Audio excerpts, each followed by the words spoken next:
마태복음 8장 18절에서 22절까지의 말씀입니다. 예수께서 무리가 자기를 애워싸음을 보시고 저편으로 건너가기를 명하시니라. 한 서기관이 나와 예수께 말씀하되 선생님이여 어디로 가시든지 저는 쫓으리이다. 예수께서 이르시되 여우도 굴이 있고 공중에 새도 거처가 있으되 오직 인자는 머리 둘 곳이 없다 하시더라. 제자 중에 또 하나가 가로되 주여 나로 먼저 가서 내 부친을 장사하게 허락하옵소서. 예수께서 가라사대 죽은 자들로 저희 죽은 자를 장사하게 하고 너는 나를 쫓으라 하시니라. 아멘. 오늘 계속해서 구원, 지난주의 말씀 기억나실지 모르지만 우리의 구원은 그냥 예수님께서 부활하셔가지고 승천하신 다음에 다시 오실 때 그 시간에, 다시 오실 그 시간에 저희들이 예수 그리스도를 믿고 살아가는 그 수준이 아니라 뭐라고요? 창세 전부터 저희를 예정하셨다고 합니다. 창세 전부터 예정하셔서 저희를 선택하셔서 지금 거룩하고 흠없는 하나님의 백성으로 세우기 위해서 우리를 성화의 과정, 거룩하다는 것은 바로 성화와 똑같다고 말씀드렸습니다. 그 과정을 저희들이 지금 이끌고 가십니다. 그리고 초점은 하나님께서 작정하시면 누구도 말릴 수 없다는 겁니다. 이미 창세전에 저희를 구원코자 예정하셨기에 우리를 부르셨습니다. 우리가 그걸 거부할 수가 없었습니다. 그래서 싫어도 쫓아옵니다. 할 수 없이. 그런데 하나님께서는 거룩하고 흠없는 자녀로 만들기 위해서 지금 계속해서 저희들로 하여금 이끌어가고 계십니다. 그 과정이 필요 없으면 저희들 믿자마자 그냥 하나님이 데려가실 겁니다. 그런데 그렇게 안 하십니다. 저희들로 하여금 온갖 고생을 다 감당하면서 돌아보게 하시고 회개하시고 하나님 앞에 내가 혹이라도 불충한 것은 없는가 살펴보게 하신 그 시간이 은혜로운 시간이라는 것입니다. 그래서 하나님께서는 신령한 복을 다 주셨다고 말씀하고 계십니다. 이 신령한 복이라는 것은 세상에서 주는 복이 아니라 spiritual blessing이라고 말씀하고 계십니다. 하나님의 자녀, 왕같은 제사장, 거룩한 백성들이 누릴 수 있는 하늘의 복을 우리가 지니고 산다는 겁니다. 우리가 몰라서 그렇지 잘못하면 하나님께서 나에게는 왜 이렇게 취급하십니까 하고 불평할 때가 있으나 그걸 돌아보면 이것이 다 은혜입니다라고 고백할 수 있다는 것입니다. 오늘 말씀은 마태복음 8장으로 이렇게 넘어갑니다. 그런데 마태복음 5장에서 7장은 여러분들이 이미 귀가 따갑도록 들은 말씀입니다. 산상수훈에서 하나님 주님께서 해주신 말씀은 뭡니까? 구원받은 백성들, 그 백성들의 영적인 상태가 어떠한 것을 알려주신다는 겁니다. 그래서 특별히 마태복음 5장 보시면 팔복이 탁 튀어나옵니다. 팔복이 이미 결정을 해버립니다. 심령이 가난한 자는 복이 있나니 하고 말씀하십니다. 그리고 그 복은 현재형이라고 말씀드렸습니다. 천국이 저희 것이며 얘기합니다. 그럼 심령이 가난한 자가 바로 구원받고 흠이 없는 자녀로 서기 위해서 항상 걸어가야 되는 과정입니다. 자기를 부인하고 나의 십자가를 지는 그 심령이 가난함. 두 번째는 뭡니까? 애통하는 자에게 복이 있다고 얘기합니다. 근데 두 번째부터는 계속해서 미래에 대한 복입니다. 위로를 받을 것이며 하고 얘기합니다. 항상 나를 애통해하고 이 땅을 보면서 애통해하고 모든 것을 보며 애통해할 수 있는 그 믿음이 나중에는 위로를 받을 수 있다는 것입니다. 온유한 자는 복이 있다고 얘기합니다. 또 의에 즐기고 목마른 자는 복이 있다고 얘기합니다. 궁일이 여긴 자는 복이 있다고 얘기하십니다. 그리고 마음이 청결하고 화평케 하는 자는 복이 있을 거라고 얘기합니다. 그리고 마지막 8번째 뭡니까? 의를 위해서 핍박받는 자는 복이 있을 거라고 얘기하면서 바로 천국이 저희 것이며 하면서 현재로 얘기합니다. 그래서 첫 번째 복과 팔복은 뭡니까? 현재형으로 인해서 바로 천국을 소유하고 있다는 겁니다. 그럼 다른 것보다도 가장 신령한 복은 내가 예수 그리스도로 말미암아 천국을 갖고 있다는 것입니다.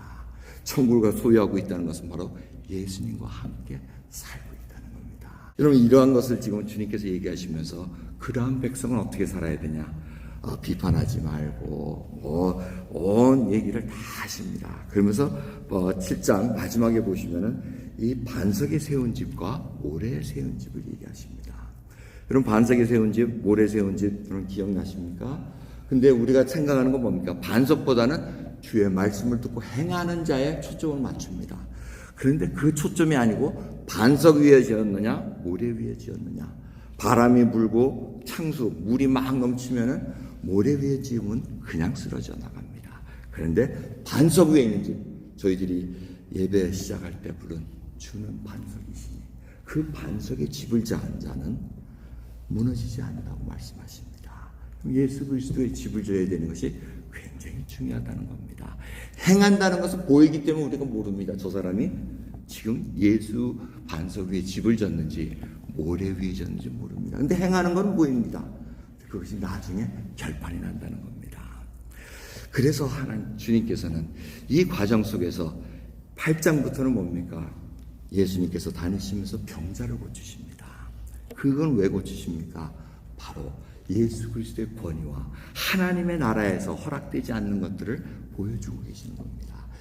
백성들로 하여금 보게 만든다는 겁니다. 아, 장차 올 하나님 나라가 이러한 병이 있는 것이 아니고 귀신이 다스리는 것이 아니고 정말 하나님이 살아계셔서 우리들로 하여금 참된 기쁨을 누리게 하시는 것이구나 하고 알게 보여주셨다는 것입니다. 그러면서 오늘 8장을 보면은 이렇게 많은 무리들이 예수님을 쫓습니다. 그래서 예수님이 피하려고 그럽니다.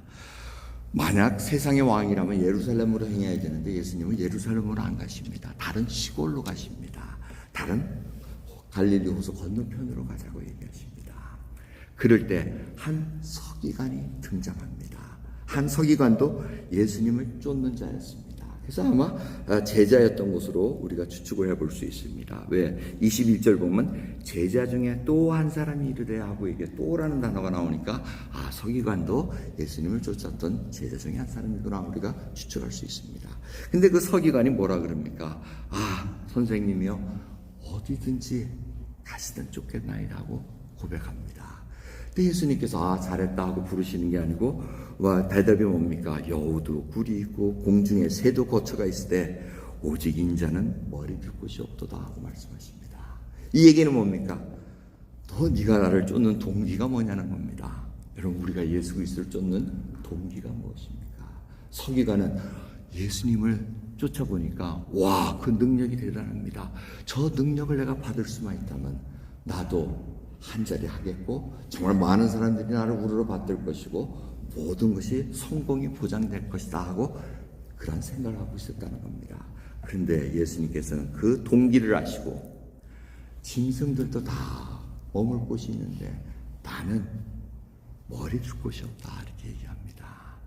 서기관이요, 내 제자요, 당신이 나를 쫓는다고 했을 때 당신이 생각했던 것을 이룰 수 있다고 착각하지 말라는 겁니다. 여러분, 굉장히 중요한 말씀입니다. 우리가 왜 예수 그리스도를 쫓는가?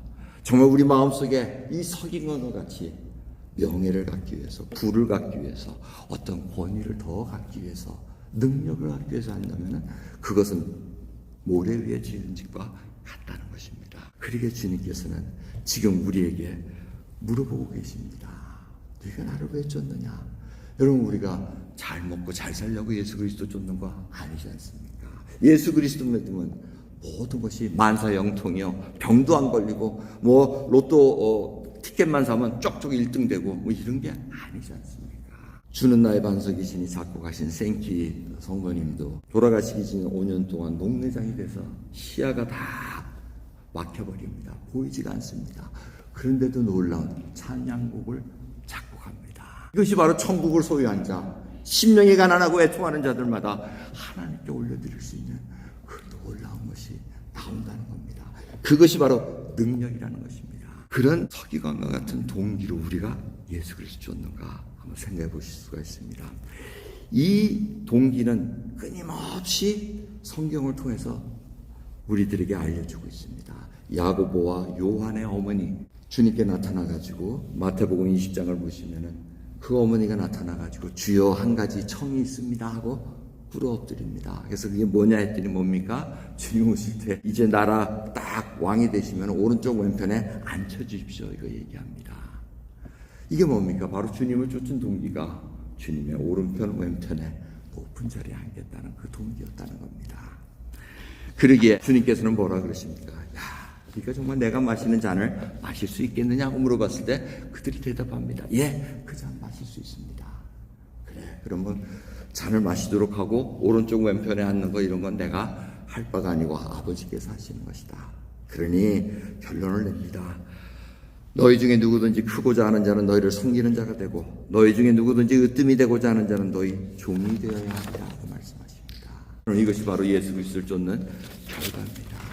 우리가 으뜸이 되고자 그 동기가 있으면 섬기는 자가 되어야 된다고 말씀하십니다.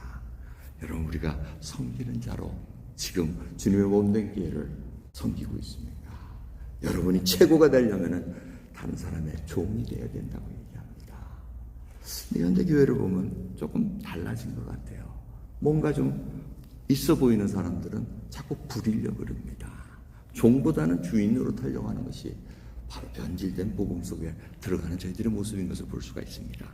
주님은 그것을 저희들에게 경고하십니다. 애통하는 자가 되고 심령이 가난한 그 상태가 되지 않고서는 천국을 소유할 수도 없고 계속해서 나를 쫓아올 수 없다는 것을 알려주고 계십니다. 두 번째로 오늘 또 말씀을 보면 제자 중에 또 하나가 또 나타납니다. 주여, 나로 쫓아가는데 먼저 아버지를 장사 지내고 쫓아오게 하십시오 하고 허락해 주세요 하고 얘기합니다. 그럴 때 주님은 뭐라 그럽니까? 죽은 자들로 저희 죽은 자를 장사하게 하고 너는 나를 쫓으라 하고 말씀하십니다. 여기서는 절대 주님이 불효해라, 뭐 가족들을 돌보지 마라, 이 얘기 아닙니다. 그 차원이 전혀 아니라는 걸 여러분 잘 아실 겁니다. 디모데전서 5장 8절을 보면 누구든지 자기 친족, 특히 자기 가족을 돌아보지 아니하면 믿음을 배반한 자요 불신자보다 더 악한 자니라고 말씀하고 계십니다. 그러니까 절대 그 뜻은 아닙니다. 그런데 아마 이 제자는 주님을 쫓아가긴 쫓아가고 싶은데 이게 자기 아버지를 아직 안 돌아가셨을 것 같아요. 돌아가시면 그때 다 하고 나서 그 다음에 주님을 쫓겠습니다 하고 그 얘기를 하고 계십니다. 근데 주님은 그게 아니다. 나를 쫓는 데 있어서 방해되는 것은 내려놓을 수 있어야 된다라는 그 말씀을 하고 계십니다. 여러분, 죽은 자라는 것은 뭡니까? 전혀 감각이 없는 자들입니다. 그러니까 세상 우리가 구원받은 자는 하나님께 지금 살아났다고 얘기합니다. 그런데 죽은 자라는 것은 바로 하나님 믿지 않는 자들입니다. 하나님과 상관없는 자들입니다. 그러니까 저 세상의 가치관으로 살고 있는 자들입니다. 저 세상에 살고 있는 가치관을 가진 자들은 다른 세계를 움직이고 있습니다. 그래서 어떻게 보면 이 아버지를 장사하게 하옵소서라는 이 뜻은 뭐냐면 저 세상의 가치관에서 내가 조금 이렇게 하면은 효자도 되고 사람들한테 뭐 좀 인식도 받고 이런 일을 다 하는 후에 주님을 쫓는 길을 쫓겠습니다 합니다. 하지만 주님은 단호하게 말씀하십니다.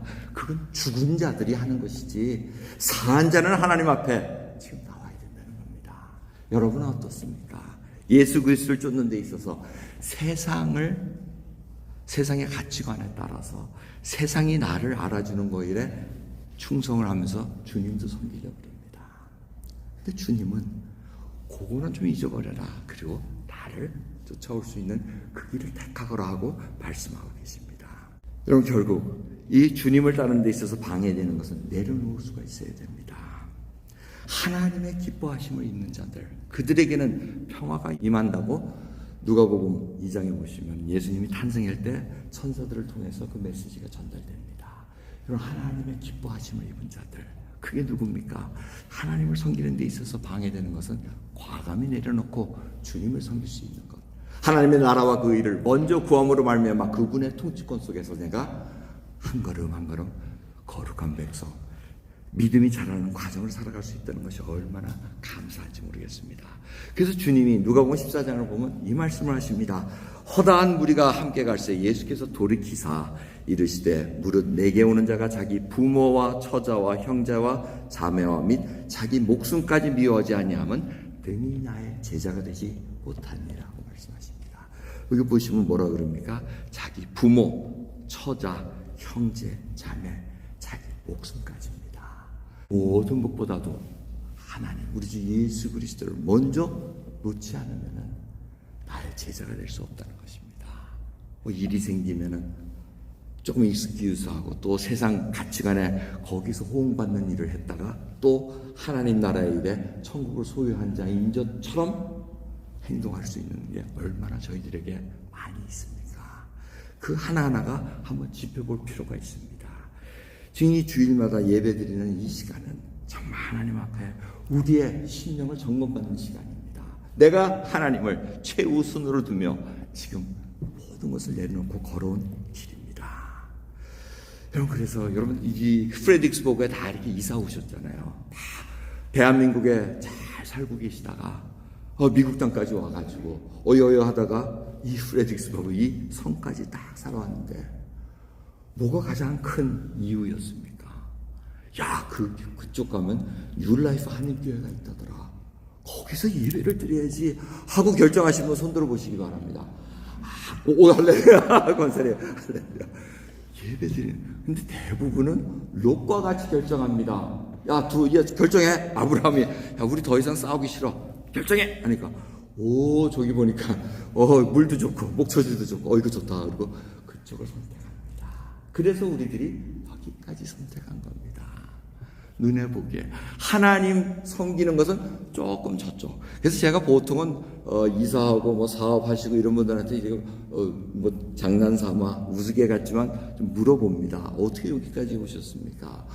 여기가 뭐 시장이 커지고, 뭐 집값이 싸고, 저기서 집 팔면 여기가 싸지고, 온갖 얘기하고. 하나님 잘 섬기려는 얘기는 조금 있어요. 그 맨 마지막에 목사 앞에 있으니까 예수님 조금 잘 섬기려고요. 뭐 교회도 좋은 곡이 있다 그러니까 한번 가보고요. 이런 식으로 대답합니다. 여러분, 과연 오늘 이 본문에 나왔던 다른 또 하나는 제자가 우리의 같은 모습은 아닌가. 그러면서 저희들이 자랑합니다. 하나님은 근데 그것을 다 허락하십니다. 롯도 거기 가는 걸 허락하시고 아브라함도 반대편에 가는 것을 허락하십니다. 롯도 의인으로서 굉장히 고통받았다고 얘기합니다. 소돔과 고모라를 자기가 한번 변화시켜 보려고 재판장의 그 자리까지 올라갑니다. 성문에 앉았다고 기록되어 있습니다. 자기가 어떻게 했든지 이 땅을 한번 변화시키려고 그러는데 안 됩니다. 그것이 바로 하나님께서 허락하셔서 그걸 통해서 롯을 또 구해내는 역사를 우리가 목도하게 됩니다. 여러분, 한번 생각해 보십시오. 지금 이 시간이 흐르는 동안 한번 살펴보시기 바랍니다. 참 묘한 세상에 살아갑니다. 이 AI, 우리가 어렸을 때는 듣도 보지도 못했던 그 AI가 등장하죠. 로봇가 우리의 종이 돼서 우리를 서브할 거라고 얘기를 하죠. 또 그들이 우리의 자리를, 직업을 다 이제 뺏어갈 거라고 얘기를 하죠. 이제 이런 시대에 살아가고 있습니다. 그래서 이 AI라든가 로봇을 발명하고 개발하는 그 과학자가 얘기하는 논리가 뭐냐면 물어봅니다. 왜 이걸 꼭 하십니까? 이유는 뭡니까? 이걸 함으로 말미암아 우리에게 그렇게 힘든 노동을 할 필요가 없다는 겁니다. 우리가 그렇게 힘들게 시간 버리면서 힘들게 하지 않고 그 시간을 로봇이나 기계에 맡기고 우리는 더 창의적인 일을 할 수 있다는 겁니다. 그런데 그걸 얘기 들으면 그럴싸한데 사실 여러분, 이 세상이 편해졌을 때 더 창의적으로 갑니까? 어떻게 하면 더 쾌락적으로 갈까? 어떻게 하면 좀 더 놀 수 있을까? 이런 쪽으로 가지. 로봇가 이 일을 하니까 이제 나는 성경을 더 열심히 읽어야 되겠다. 기도를 더 열심히 해야 되겠다. 이쪽으로는 안 빠집니다. 그런데 아무리 기술이 개발되고 뭐가 하더라도 하나님과의 관계, 성경을 읽고 기도하고 예배드리고 하는 것들은 그들이 대체할 수가 없습니다. 하나님은 그것까지 허락 안 하십니다. 근데 결국은 마지막까지 가서는 어떻게 됩니까? 정말 그 666 그 짐승의 표 받을 때까지 정말 갈 수밖에 없는 것 같습니다. 결국은 그게 이루어질 겁니다. 왜? 그 표를 안 받으면 매매를 못하게 돼 있다니까. 지금도 그 단계로 지금 계속 움직이는 걸 볼 수가 있습니다. 물론 거기까지 갈 때는 적그리스도가 드러나고 그 모든 일들이 아주 엄청난 소용돌이 속에 믿는 자들로 하여금 미혹하는 일들이 있을 것입니다. 그래서 저는 이렇게 생각해 보면 그 시대까지는 안 갔으면 좋겠다. 먹고 사는 것도 힘들어 죽겠는데 또 그 표 안 받으면 매매도 안 된다니 어디 땅도 없는데 터밭에서 앉아가지고 고추하고 깻잎만 따가지고 먹고 살 수가 없잖아요. 쌀도 먹어야 되고 뭐 다 해야 되는데 결국 그 시대까지 이 믿는 자들하고 핍박하는 시대가 다가오고 있다는 겁니다. 여러분, 그들에게 저희들이 왜 예수 그리스도를 줬는가?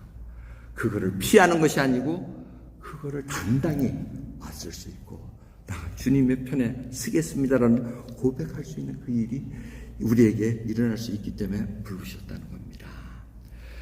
그래서 오늘 말씀을 보면 부자 청년 얘기가 또 성경에 나옵니다. 부자 청년 어떻게 됩니까? 정말 영생을 어떻게 하면 얻습니까? 야, 재물 팔고 나를 따라와 하니까 재물이 많은 거로 따라가지 못합니다. 그러니까 베드로가 그 얘기를 딱 옆에서 듣고 있다가 베드로가 마가복음 10장 28절부터 보면 주님, 저희는 다 버리고 왔습니다. 우리 뭐 직업도 버리고, 우리 부모 다 버리고 주님만 따라왔습니다 하고 고백하니까 주님이 뭐라 그러십니까?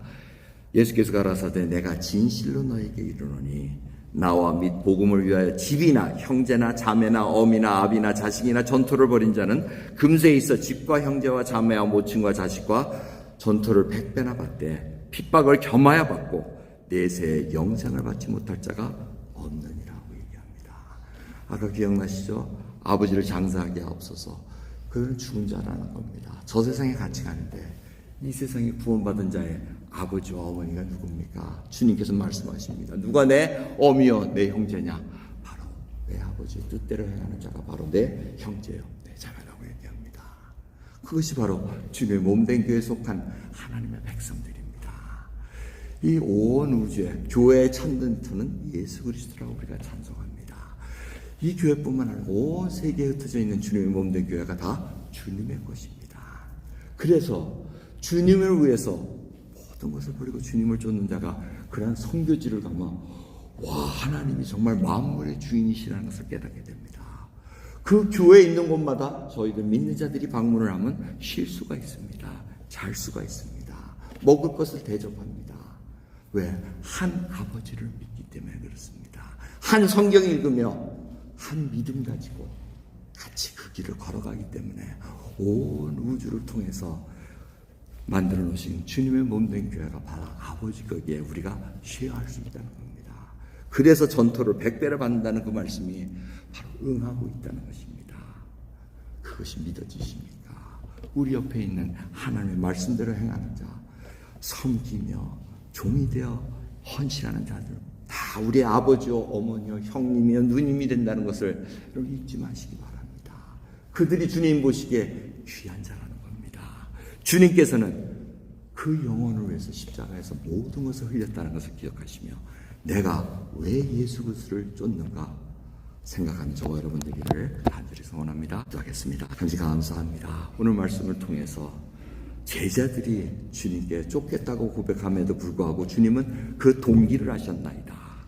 그리고 무엇이 우선순위가 되어야 되는 걸 알려주셨나이다. 저희들에게도 다시 한번 주님을 바라볼 수 있는 믿음이 열려주게 하옵시고 내가 과연 왜 예수 그리스도를 쫓아가는가 다시 한번 점검할 수 있는 귀한 복된 인생으로 인도해 주옵소서. 감사드리며 예수 그리스도의 이름으로 기도드리옵나이다. 아멘.